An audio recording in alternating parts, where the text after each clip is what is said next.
Snappy photo, boys. Well, fellas, I brought you here because I got news. Big news!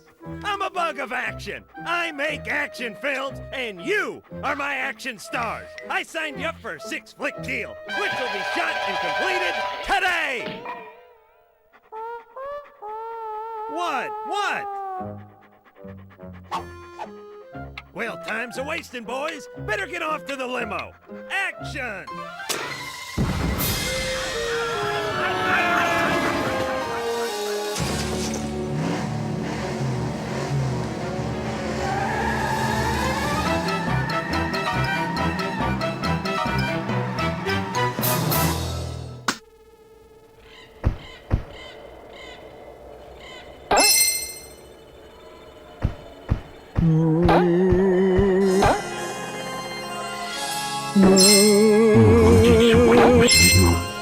Bug 2 was released 1 year after the original, this time in November of 1996.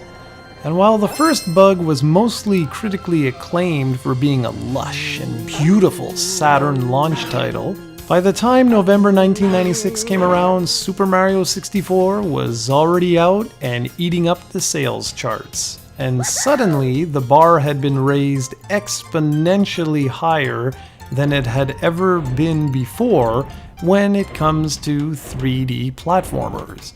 All those that loved the Saturn launch title suddenly found themselves playing a game that felt severely outdated compared to the competition. The core gameplay of Bug 2 remains largely the same as that of the first game. Players can move left and right, in and out, and even upside down on 2D planes within 3D environments. Acting in a movie remains the basis of the video game, except this time around you're supposed to complete 6 different pictures within 1 day. Bug isn't alone this time around either.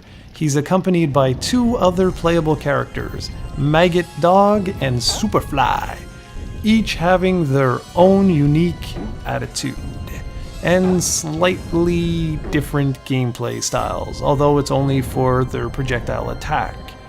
Besides being able to jump and spit, players also have the ability to float for a short period of time and run. Both gameplay mechanics are heavily used over the course of the game. Much like the original, Bug 2 features solid platforming, a sometimes wonky camera, and challenging gameplay. I found this one to be even more challenging than the original, particularly because the levels are much more maze-like.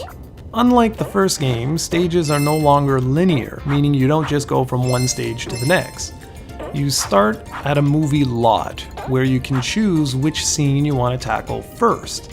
Finish all the scenes and you can move on to the next zone.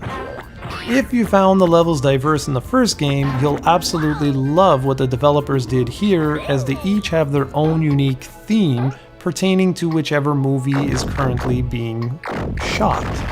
For example, 1 minute you'll be playing Lawrence of Arabia, and then the next you'll be playing Evil Dead 2, or at least parodies of these movies. While the gameplay remains fun, I would recommend you spend a lot of time with the original game before tackling this one, as the increase in challenge can be quite staggering.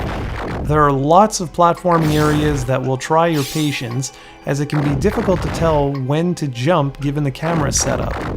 That's not to say you won't get used to it, but if you play through the first game before this one, you'll have more than enough experience to easily transition to this new game. I always found Bug 2 more of a Bug 1.5 than a full-on sequel anyways.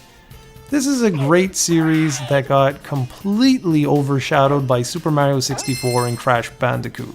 Personally, I don't think it's as good as either of those series, although it is certainly unique and fun in its own right, and is worth a playthrough for Saturn owners. If you enjoyed the first game or are looking for a 3D platformer on the Saturn, if you can find either this one or the original for cheap, go for it. Otherwise, I'd suggest just sticking with Nights into Dreams and the Clockwork Knight series for your platforming goodness. Watch where you're putting that!